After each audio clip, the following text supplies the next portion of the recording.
and get started. I love what David Blakely said earlier about power being having this trend of the inversion of power and authority. And I love that because it has so much to do with communications and how we come across. And here's where the inversion comes in, I think, because communicating is a contact sport. You actually have to connect with your listeners in order to make an impact. You have to connect with them. There has to be some sort of connection in that way. The problem is that it's difficult to get. I mean, especially in a digital age these days, it's very difficult. And if we think about the fundamental, the foundation around that connection, what's underneath that? It's about trust. And we can't possibly be granted the power to be up here and be speaking unless we have the trust of our listeners. And this is one person. This is 5 people around a training room. This is a more formal presentation. It doesn't matter what your communication situation is.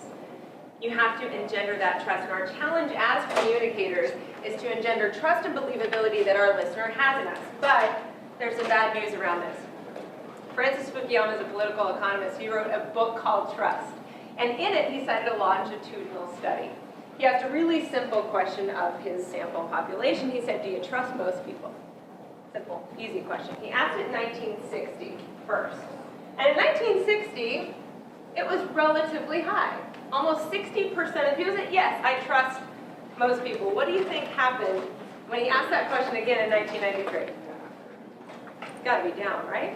Certainly not up. Yep, it was.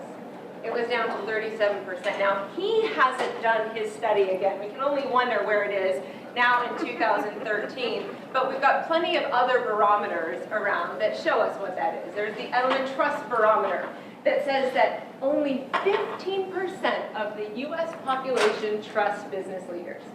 15%. And guess what's lower? The only other institution that's lower. Congress. Government. Yes, that's right. Down to 10% he is. But here's where this all comes in, and where we need this. Communicating as a contact sport. We have to connect with our listener. The only way that we can do that is through trust, because it either will grant us the license to operate versus the license to lead. We all have the license to operate. We have jobs. We're employed. We go about operating every day, but do we have the license to lead? And so today is all about how you can use communications and your total communication experience to shift from the license to operate to the license to lead. Granting, how do you get power? How are you given power from your audience, from your listener, from the person across the table, so that you can drive action? So today you're going to learn and become aware of your own communication experience, how you come across, so that you can harness the power of that communication experience and change the way that others think or act. That's the definition of power. We heard that earlier. Your ability to influence, your ability to change.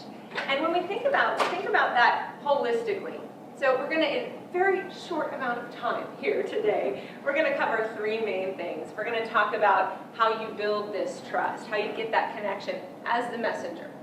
So what can you do in your own way about how you go about connecting with people, how you make contact, yourself in your delivery, how you come across. And we'll talk about how you can add trust to the message as well. How do you start thinking through and architecting a message in a way that connects with the listener, that drives that action? You're going to walk away with some really, really specific and practical things that you can do tomorrow, that you can use the very next day. So let's break down the communication experience here. In an in-person, face-to-face communication experience, you've got these 3 aspects. You have verbal. Verbal is the content of the message itself. Those are the words that you're saying. You have the vocal, that's the sound, the tone, the pitch, projection of your voice, what people hear. And then finally you have the visual, and that's what people see of you and your connection with them. Now, if you were to rate, go ahead and just think here, what you think counts in communicating. And if you were to go about weighting these in order of importance, which is more heavily weighted than the other? If you think they're all equal, 33 1/3 all the way down. If you think one is more heavily weighted than the other, just kind of get that in your head. I'm going to ask some questions. How many people think verbal is most or equal importance? Show of hands. Verbal, most or equal? Vocal, most or equal? Sound, tone, pitch, projection of your voice? Okay, 10%-ish. Visual, most or equal? Okay, group. Now before I show you the answer, I do have the right answer for this. I wouldn't set it up if I didn't, but Before I show you this answer, I want everybody to do a quick exercise with me. Make an okay sign with your right hand. Everybody do this. Hold out in front of you. Hold above your head. Hold out to the side. Put it on your chin. Put it on your chin. Put it on your chin. Yes. People are like, yep, I'm there. It's on my chin. Can we get on with it already? What's most important here? The visual to the tune of these numbers here. There's a classic study done by Professor Albert Mehrabian out of UCLA. He wrote a book called Silent Messages, and these numbers reflect that. Now, that's pretty amazing, and it has a really incredibly profound impact on the way that we communicate. Now, let me first begin by telling you what this does not mean, because this is probably one of the most misinterpreted pieces of research on communications out there. They say, oh, well, only 7%, it's all style and no substance. Well, that's not it at all. It doesn't mean only 7% accounts for the content of your message. What it does mean is that when you have an inconsistent message, that is, when the words that you're saying don't match how you come across as you say them, what people see, what they hear, the visual cues dominate. The vocal cues dominate. So I said chin, but you saw cheek. It's an inconsistent message. You default to the visual message. And where does this happen? In our everyday lives. All the time. You know, because I might be on a conference call and I'm really excited or I'm at a meeting and I'm excited to tell you that I think the research that we've done recently is very powerful, and that we have to make this change. It's very important to our organization. We're taught that if we say the words, people are going to get it. But that message comes through us. If I asked you where you spent your time as you're preparing for a meeting, as you're preparing for a conference call, as you're preparing for a presentation, where do you spend your time? What, 99.99% on the content. We're taught that if we say the words, they're going to get it. That message comes through us. And it's why we've got the notion that people buy on emotion and they justify with fact. People buy on emotion, justify with fact. So they're buying off on you. We can't forget that part. They're buying off on you, not just about the words that you're saying. This is true in venture capital around here all over. You might have a really great businessman. Do I believe in the people that are going to lead this company? Do I believe in the founder? Do they have the confidence? Are they projecting this? And so having that consistent message is paramount to your communication experience. So let's go ahead and break that down. It makes a really great case for starting with building trust in the messenger. There's a little person in the middle you can't see right there. But this is, again, for any communication situation you're in, please feel free to come on in and sit down. Grab a seat. So it could be a one-on-one with a team member. You could be in a small team meeting. It could be a large, more formal presentation. It doesn't matter what the situation is. We start with those behavioral skills, with the skills on how you come across for this very reason. So we have what we call at Decker the behavioral big six. These are the things that you think about when you think about delivering a message. So today, we're not going to go into every single one of these, but I want you to start thinking about your habits.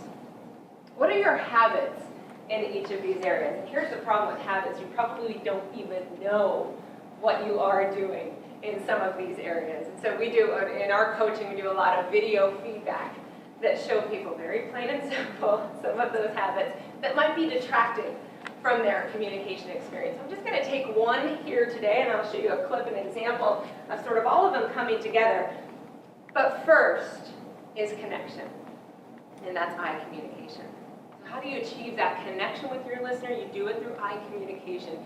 Your job is to involve them with what you're saying. You want to connect with people. You want to influence them. Eye communication can either make or break that happening right out of the gate. So let's do a quick exercise here. I want you to feel how important, or remind yourselves how important eye communication is. Pair up with somebody right next to you. Anybody, just pair up. One person be A and one person be B. Ready? Come along, you can be A. All right. A, you're just going to tell B about your morning. What time did the alarm go off? Did you have trouble getting the kids to school? Did you hit traffic probably on the way here? What happened? You're just going to tell them about it. And B is going to sit there like a good listener, looking at A, yes, nodding, doing all the right things.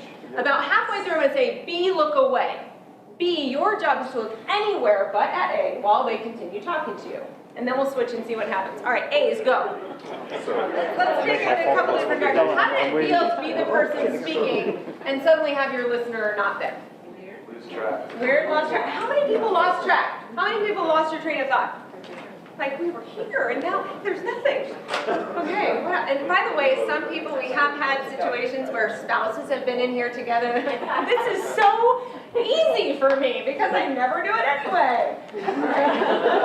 Normal. It's totally normal, right? Okay, so you got distracted. How did it feel to be the person listening and have to move away? Uncomfortable? You had to make yourself do it because it's so not natural. Anybody feel rude? Yeah. She's making you do this. I'm not really this rude, I promise. Now, the most important question, of course, is how often does this happen every day? And in what situation? All the time, taking notes? Yep. Conference call. What's that? Texters. Texters. Yeah, okay. Or, so you've got either the BlackBerry or nobody has BlackBerries anymore. What am I saying? You've got your Android device or your iOS operating system. Okay, so you're looking at that, and come on. I'm with you. Go ahead. Or you're in your office, you're in your cube, your workstation, whatever, and here you are. You're on your laptop. Somebody comes in, they need to talk to you. Yeah, go ahead. I'm just finishing up this email. Go for it. I got it. When you don't have eye communication in that in-person experience, you flat out don't have communication. And it happens to us all the time, and all it is a habit. So eye communication, like all of these other things, it's just starting to become aware of what your habits are. Chances are you don't even know it. You don't even know how often you're glancing down. My son caught me the other day, and he said, "Why are you always texting?" I've turned into that person. So we always have these habits, and how do we start tweaking and how do we start shifting those to create an experience? Because when you can start shifting and changing your behaviors, all of a sudden you can create a radically different communication experience. So whether it has to do with connecting with your audience, and oftentimes the tough part once you've got that connection is to keep it. And you do that through skills around energy, and then finally adding some credibility to your message. When you can start tweaking these, becoming aware of what your current communication experience is, shifting that, here's how it can change. Got a video clip here of a guy named Hans Rosling. He's giving a presentation at a TED conference. Hans Rosling is a medical doctor. He's a consultant to the World Health Organization, and he's also a statistician. Does that sound like a nightmare of a presentation coming your way? Right? And he is, not as if that's not bad enough, he's giving a presentation here on fertility rates around the world for the last 40 years. Awesome, right? Settle in, strap on your seatbelt. This is chart after chart after chart. Here's what he did to change his communication experience. Take a look.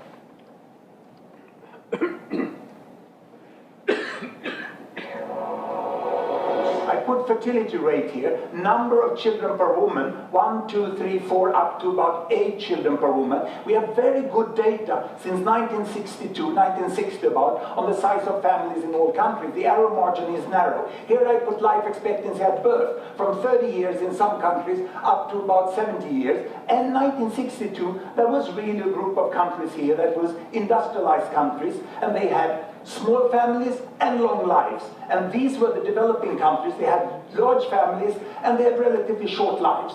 Now, what has happened since 1962? We want to see the change. Are the students right? It's still two types of countries? Or have these developing countries got smaller families and they live here? Or have they got longer lives and live up there? Let's see. We stop the world. And this is all UN statistic that has been available. Here we go. Can you see there? It's China. They're moving against better health. They're improving there. All the green Latin American countries, they are moving towards smaller families. The yellow ones here are the Arabic countries, and they get larger families, but longer life, but not larger families. The Africans are the green down here, they still remain here. This is India. Indonesia is moving on pretty fast. And in the 80s here, you have Bangladesh still among the African countries there, but not Bangladesh. It's a miracle that happens in the 80s. The imams start to promote family planning, and they move up into that corner. And in 90s, we have the terrible HIV epidemic that takes down the life expectancy of the African countries, and all the rest of the world moves up into the corner where we have have long lives and small family, and we have a completely new world. He used behavior to change his communication experience. As a result, he's got the connection that you need, he's making contact that you need, and he's got some really cool software that makes it all happen. But that could have been a nightmare of a presentation. What's your default? Where do you default? Well, I've got the charts. I copy and pasted my Excel chart into PowerPoint. It works out really well, super easy to put in. That's my default. How do you start shifting and changing the experience? By the way, I wouldn't recommend that anybody talks to the screen like this. Please don't do that. It worked for him, but I don't recommend that here. But he's using all the skills around energy to keep people's attention, to bring them in. So that's behavior in a nutshell. But that's only one side of the communication experience, is how you come across, but it's not all style. It's not style without substance. You have to have that substance there. So people are buying off on you, but they're justifying with the facts. So how do you now connect them? How do you start architecting your message in a way that really connects with them? Well, we start to talk about trust in the message. I'm going to give you 4 rules. I'm going to give you a quick little framework to use here. And it has these 4 components. We call these our cornerstones. It's a simple structure that you can use to prep for an email, a conference call. You can use this for a voicemail presentation. This is the framework of your message. So we have here the listener's point of view, action, step, benefits. Rule number 1 of this entire framework: make it about them. Okay, that's not rocket science. Messaging 101 says, oh, if you're going to develop a message, it should be geared toward a specific audience. Everyone knows that. But this cosmic thing happens when we open up our mouths and we begin speaking. Because as we're trying to influence, as we're trying to gain power in a situation, we're trying to influence someone to change the way they think or act about something, we have to prove ourselves. And so we put that onus on us to prove ourselves, and as a result, start talking about ourselves, our company, our services, our products. And all of a sudden it becomes a message that's all about me and has nothing to do with my audience. And it doesn't happen intentionally, it just happens because we're trying to prove ourselves. So backing up, making it about them is where you start. You start with the listeners first. The best thing that you can do is ask a couple questions about the listeners. Describe them in 3 ways. Are they skeptical, anxious, time pressured? Are they risk averse? Are they budget conscious? Get 3 adjectives in your mind, and then you can start framing the message around them. Start there. Next, find the lead of your story. Once you know who you're speaking to, and ask, even if you know them really well, step back and ask some questions. What's changed in the last week? What's changed in the last month? What's changed in this particular quarter that might get them changing the way they think or act about the topic I'm bringing to bear? Now we have to find the lead of the story. What's the one thing you want them to walk away with? This is not informational, it's influence. What's the one thing? Challenge yourself to come up with one statement that's all about how you want them to change the way they think or act about a specific topic. It's not your point of view, it's their point of view. And we start that, we go from listeners up to point of view. Let me give you an example.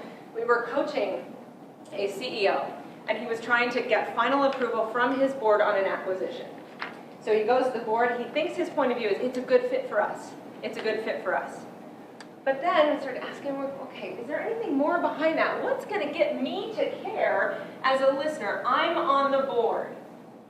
And so he goes, well, what does the board care about? They care about scale. They care about growth. We have to make this investment in order to grow.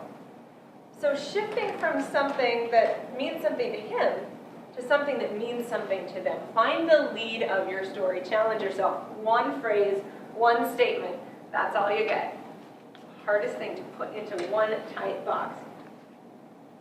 Make it concrete. Number 3, make it concrete. What do I mean by that? Well, you've considered your listeners.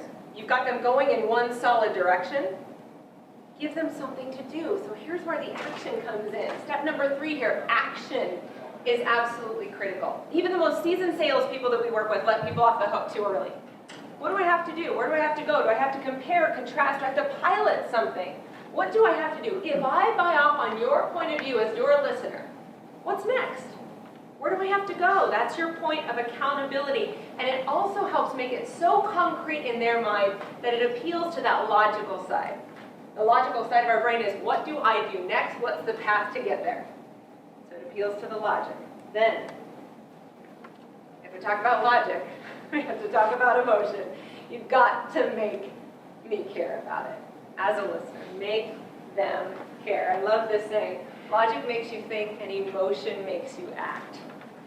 So we're getting them moving in the right direction. They're thinking about it, but finally it's that emotional piece that's going to get me to do something. So I can articulate that in a benefit statement, that is relevant to them.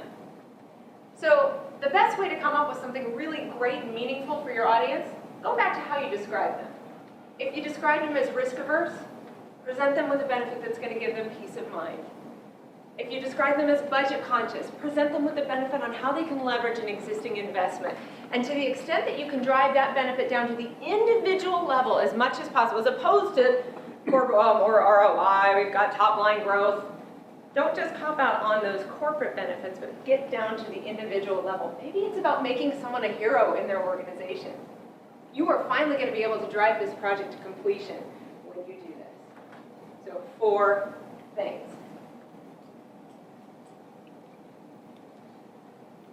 Where do you go from here? Quick tips. Well, here's where you can start. Don't do this.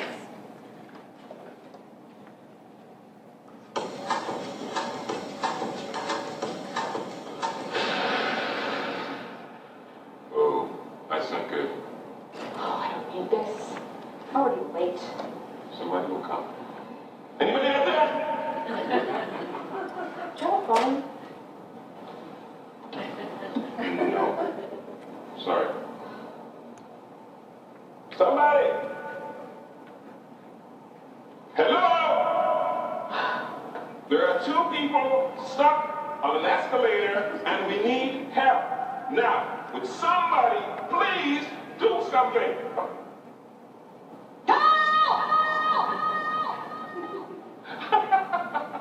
I don't believe this. You gotta be kidding me. I'm going to cry. Well, nothing else left to do.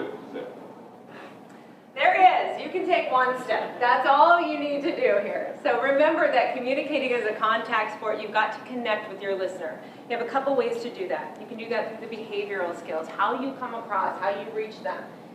And you do that with your message as well. So in the next week, take 1 thing. Here's your action step. 1 thing. Tweak 1 thing. Maybe it's your eye communication. It could be over dinner with your significant other. That's just fine. Practice it anywhere. These communication skills, I love they're talking about the fact that there's not a business self and a personal self. The consistency of your communication experience is going to help you shift from just having a license to operate to a license to lead. Thanks so much. I'll be around if anybody has any questions, but we're going to wrap up here.